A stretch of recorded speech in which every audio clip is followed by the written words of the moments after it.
Hey, I've got a requested movie review for The Long Kiss Goodnight. Cody Leach has been requesting I review this movie for a while. Actually, he's been requesting that I rewatch this movie so that I can review it for a while. For the simple fact of the matter of it's an action movie from one of the directors of a good Die Hard movie written by Shane Black that he loves.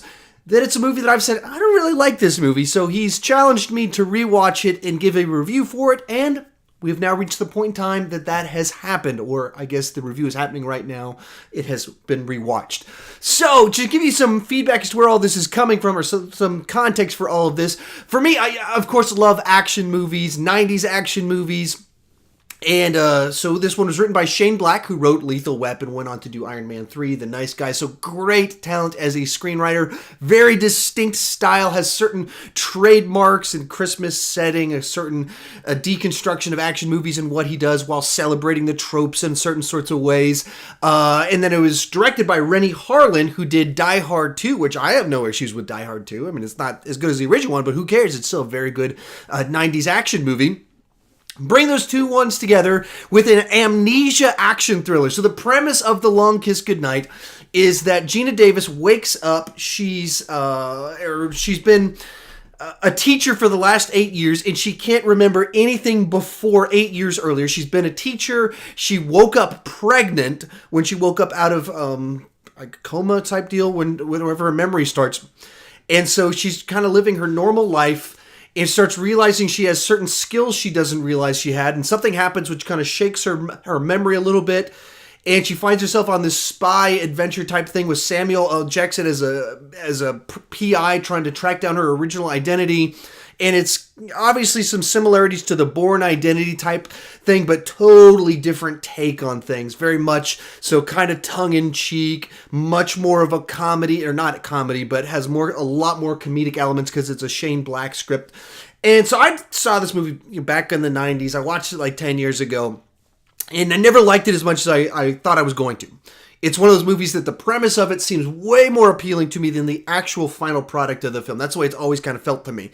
And one of the reasons for that I've always been appealed to the premise of it, is when people ask me, hey, if you could make a movie, what type of movie would you make? One of the ones that's always kind of intrigued me to write a script of this nature is essentially the premise of this movie, of the idea of someone that used to be an assassin wakes up with amnesia, and they have all these skills that they don't know because they don't know that they used to be an assassin, so it keeps coming out in normal life, and then a crazy adventure comes up.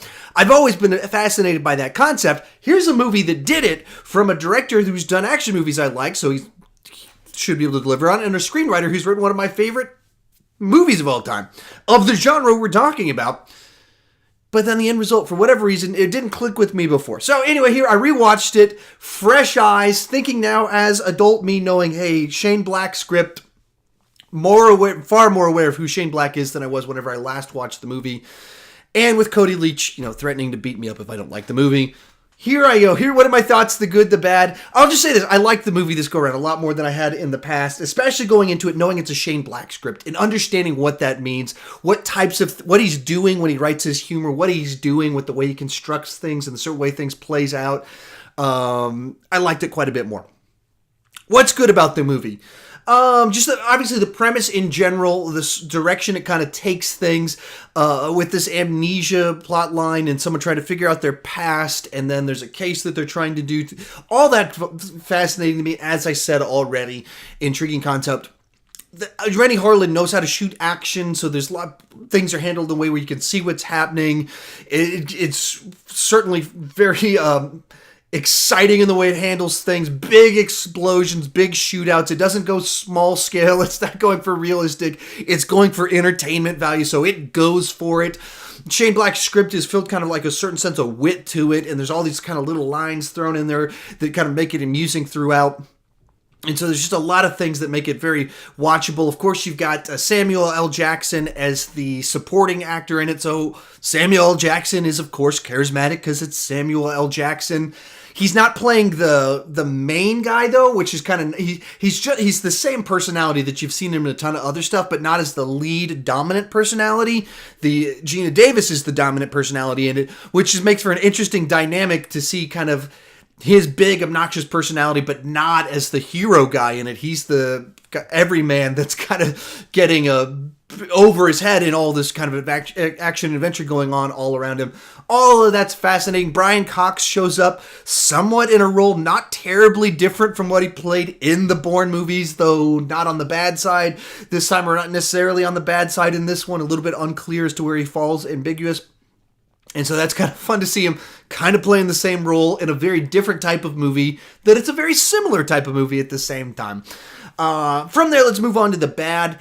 And the movies, it feels like to me, the big problem, especially watching it as knowing it's a Shane Black movie, two big problems that kind of came out, kind of related to each other. They both kind of go back to Rennie Harlan. And the tone of it feels off. And what I mean by that is there's things in it that are so over the top in unique, distinct ways, or campy, or just kind of, and I'll pinpoint the exact things, so not really spoilers. And these are the reasons the movie was off-putting to me early on, because it's all kind of, especially the first 20 minutes is where stuff kind of, where she's figuring out who she was, and she has weird stuff as her assassin stuff starts to come out. There's a scene where she's in a car accident, and she's thrown out of the car and like rolls down a hill because a deer runs out in front of her. And right off the bat, you're like, should she be dead? And then there's the deer that's still kind of alive, and she walks up to the deer and just snaps its neck, and you're like, what? And it plays out so cartoonish, and what had come before isn't that cartoonish, and most of what comes later isn't cartoonish like that. But so you're watching it and just watching Gina Davis as a teacher snapping a deer's neck in a cartoonish way after being thrown from a car. Huh? And then shortly afterwards, there's some stuff where she's like freaks out on her kids, freaks out on her daughter, and it just, the way it plays out is, it's just cartoony. There's a scene where she's like slicing stuff and throws a knife, and just maybe it's her Gina Davis' performance or something. It just doesn't feel right to me.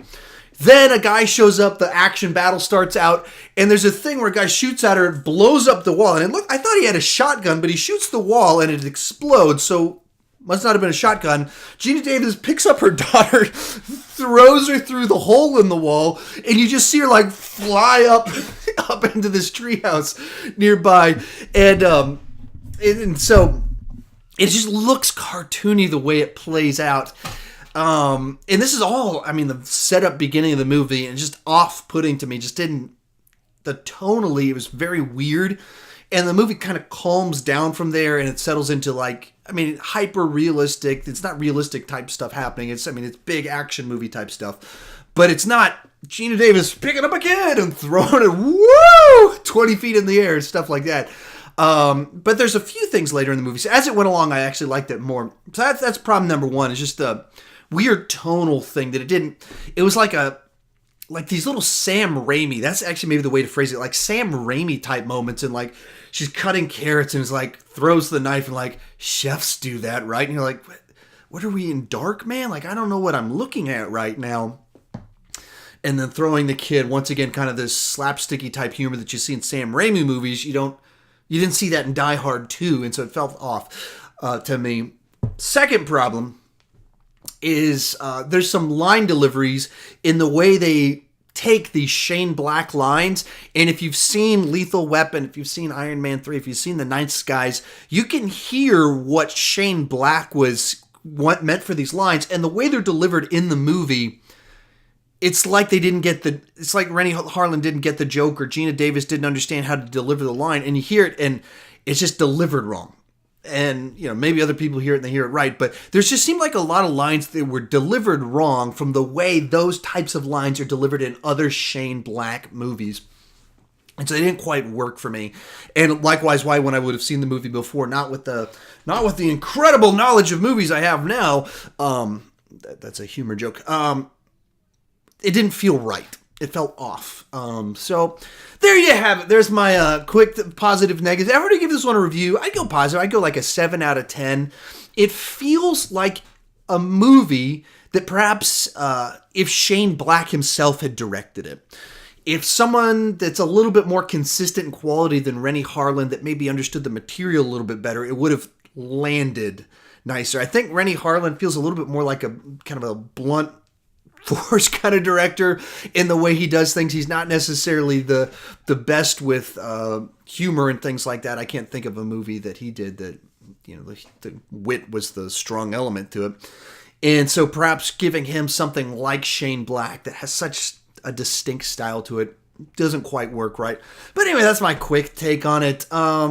Yeah, Cody, join in the comments below. Or any of you other guys, if you've seen it, tell me your thoughts on it on the Patreon page. Just so you guys know, I'm planning on trying to continue to do a lot more of these types of reviews with your requests straight to Patreon, as opposed to try to sort things through my channel and things like that. I can watch and review a lot more stuff if it's just for you guys, and can shoot them real quick, as opposed to the full shebang that goes into my channel and trying to strategize when to post things. So anyway, there you go. I'm rambling to myself and to you a little bit too much. Thank you guys for watching and supporting me over here.